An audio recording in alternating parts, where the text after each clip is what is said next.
Welcome to Garden Ways Adventures. My name is Malie, and today I would like to welcome you back into my grow room, and we're going to be potting up some plants. Now, I've been growing in this grow room for about 5 years now, and I will link a video that I just did above that talks a little bit about this grow room and what it's looked like for the last year. But we're back in this room, we're growing plants, and I am getting ready to up pot some of my flowers, and I wanted to show you how I do that.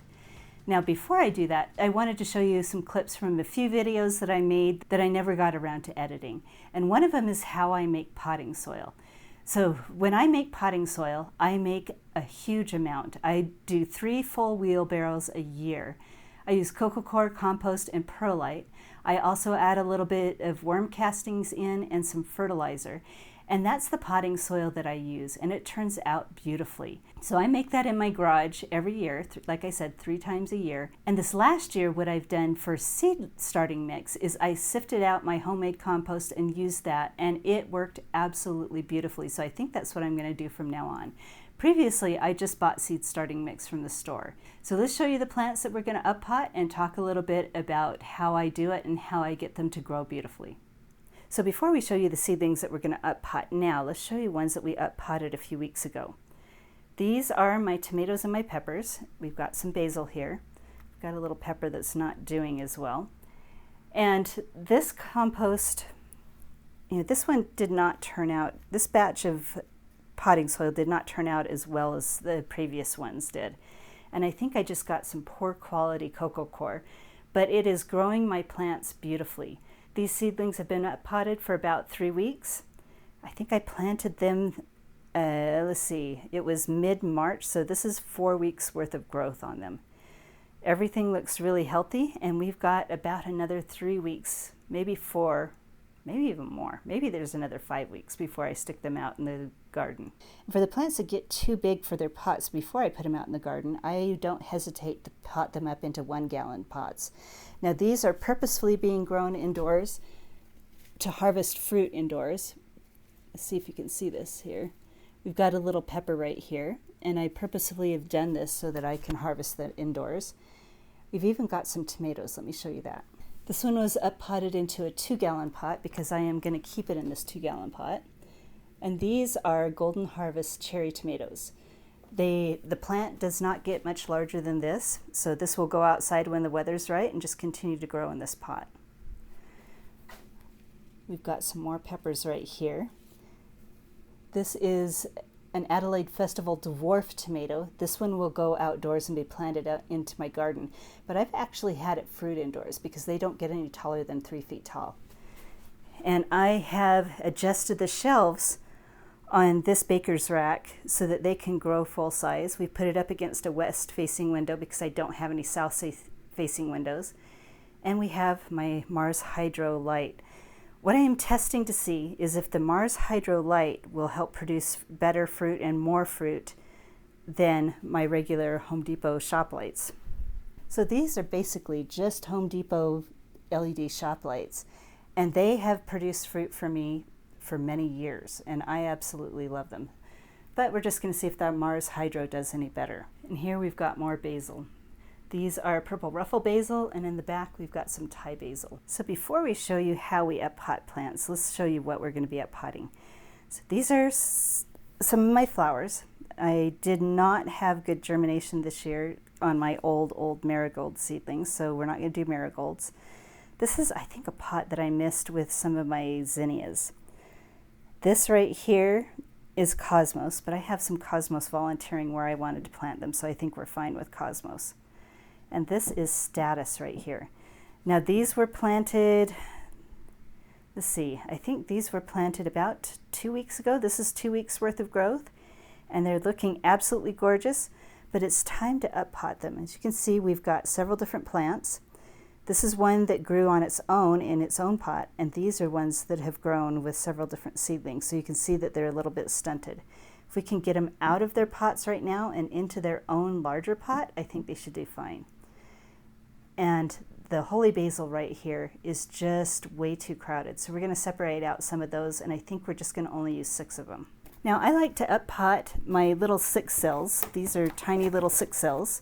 This is from Epic Gardeners, or Epic Gardening, his website, and I absolutely love these little pots, but they do well for starting seeds, but they don't do well for larger seeds. So I like to pot them up into these 3.5 by 4 inch just plastic pots. I got these from Greenhouse Megastore, and I can fit 18 into one of my trays. So let's show you how we pot these up. So let's move this back a little bit. I love having this tray, this large tray. It contains all of the mess, and it has enough room for me to work in. And I've seen them for sale at several different nurseries. I got this one at Sun River Gardens Nursery, and you can buy them online also. I saw that Laura from Garden Answered had one once, and I absolutely loved it and have been so happy that I purchased this myself, because it's really way too cold for me to be doing any transplanting outside, and I don't have a greenhouse. So the first thing that I do is I decide how many of these plants that I want. I want probably 12 of these status, and we have way more than 12, so we're going to choose the biggest, largest ones and transplant them. And it's really easy. I move my plant tag over here, and I just use one because I'm going to put all of the status in a row, and then I will put a new tag at the beginning of whatever new row I have.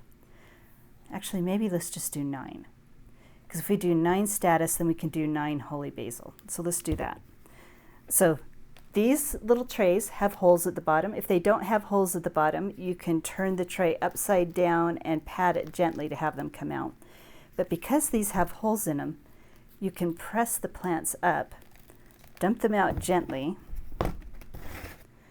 They haven't rooted really well, but I want to get them in their own pots. So when they haven't rooted very well, what I do is I just dump all the soil off. And then you have these plants with these long roots. So we're going to stick that little one there. We're going to dig a hole deep enough for the roots to go in and just plant it. Make sure that it's the same depth that it was in its original tray. We're going to take this next little guy,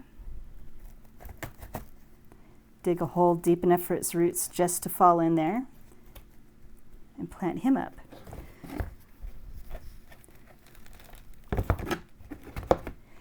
This one has a few more roots, so we're just going to gently tease these apart. There's only 2 of them in here, and their root systems are much more robust, so these should do even better. Same thing, dig a hole so that it's the same depth as it was in the previous pot. Got a nice root ball with this one.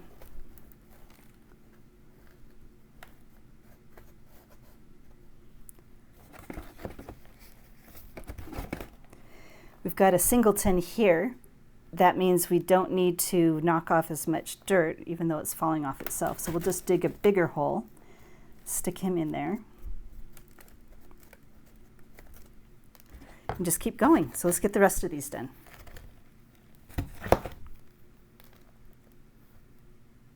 Now all the seedling mix in this tray that is left over is perfectly good. You don't need a lot of nutrition in seedling mix, and it's only been used for like 2 or 3 weeks at a time. So I like to actually put the seedling mix back in these trays and reuse it. Now, I don't know if I'm going to be planting up any more seeds this spring, because I think I'm pretty much done for that. But I will probably just go collect all of this and then put it into a container to reuse for the summer when I replant my summer crops. So we're going to save all of this. Now, if you had any damping off or any disease issues with your seedlings, I would not keep the seedling mix. But I have not had diseases or issues with it. It's been a really great mix, so I am going to reuse it. Others may disagree with that, with reusing it, but I don't like to waste it, especially with seedling mix that's been as good as this one. So we've got it almost full. Now let's start with the holy basil. Let's do 6 of the holy basil. I'm sorry, let's do 9 of the holy basil. We've got our tags in there, and these are really, really crowded. So the first one I'm going to do is one that's a singleton. We're not going to knock off we're going to leave as much soil as possible. Bury that one as deep as it was in its original pot.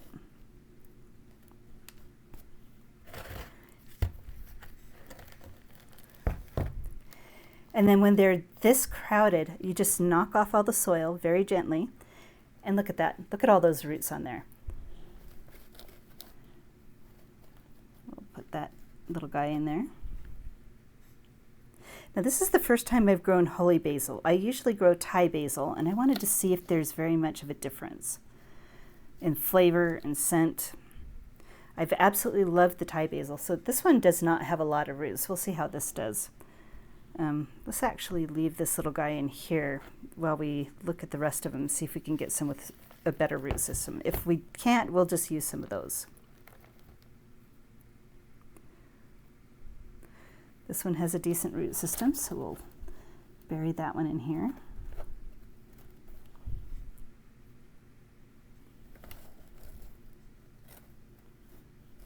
So now I'm going to show you my secret to success on growing plants indoors in pots, and that is not to be organic. Number one, I'm in a room that is high humidity and is hot, and if you start using something like fish emulsion or organic fertilizers, number one, they stink. They are made out of fish emulsion, which is ground up fish, which I use outside and love it outdoors, where the scent can dissipate into the air and it's not too bad. But indoors, I just can't do that to myself or my family.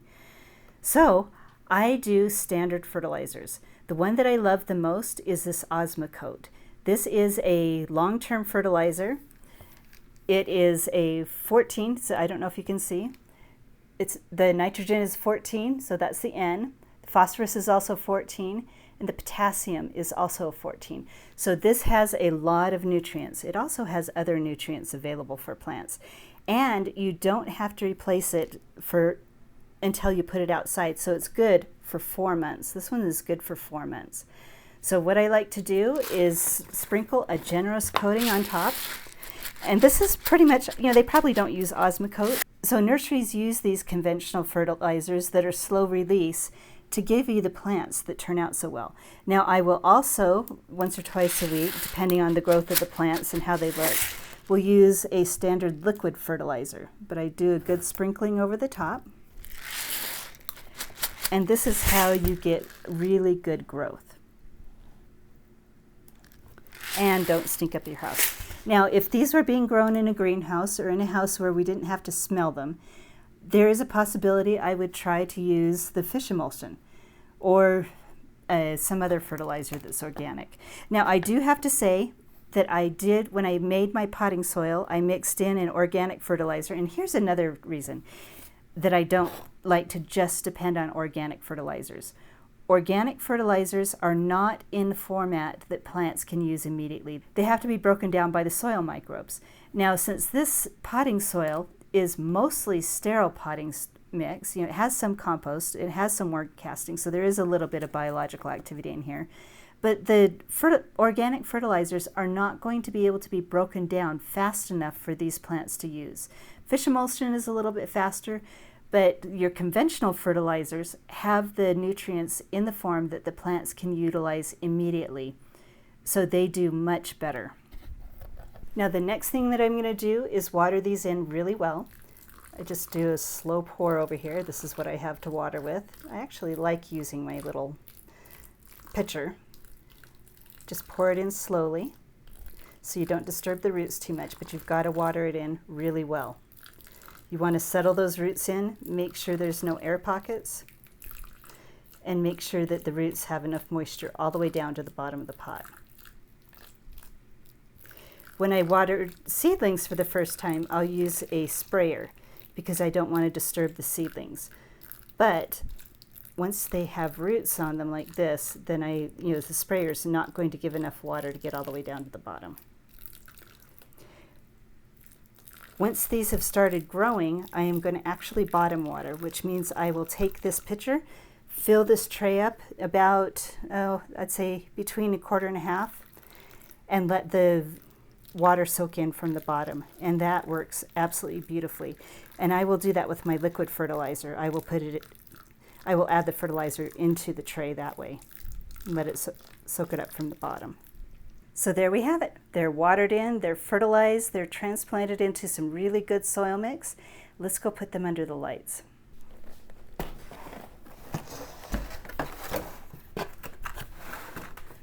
So here we have them under lights. We don't need to put a dome over the top because they are not seedlings that need to stay humid and wet to sprout. Matter of fact, if they stay too wet, they'll rot. So we're just going to leave these the way they are under these grow lights. Now these are some cheap grow lights that I got from Amazon. They're close to the plants and they're not as strong as the other lights that I have, but they're excellent for green plants. You know, I've grown lettuce under here. I grow all my seedlings under here. I start them under here. As soon as they start getting bigger, I put them on the larger trays under better, stronger grow lights so that they can get the light that they need. But these plants were moved over here only a week ago. Before that, they were over here. You can see my ashwagandha that is looking beautiful over here. So you can get cheap grow lights, but these will not fruit plants for you. They will not promote flowering and they will not promote fruiting because they're not strong enough. So that's where we're going to put them. I also put up my yellow sticky traps for the gnats. You can see we have quite a few. Everything I've tried to get rid of them just hasn't worked. So now we're going to do my zinnias. We have the Queenie mix. And we have a state fair. We have a lot more of the state fair. So I think what we're going to do is just do a full tray if at all possible. I don't know if I have a full tray of the Queenie mix, but do as much of a full tray as possible of each of one of those. So let's get these done. Now one thing that I didn't mention is with most plants you don't want to plant them too deep. With these zinnias, I'm just going to plant them just a little bit deeper because they're a little bit, I wouldn't call them leggy, but because they have long stems and I don't want them to fall over in the pot. So I'll plant them probably about as deep as where my thumb and my finger are. And that will just give them a little bit more stability in the soil.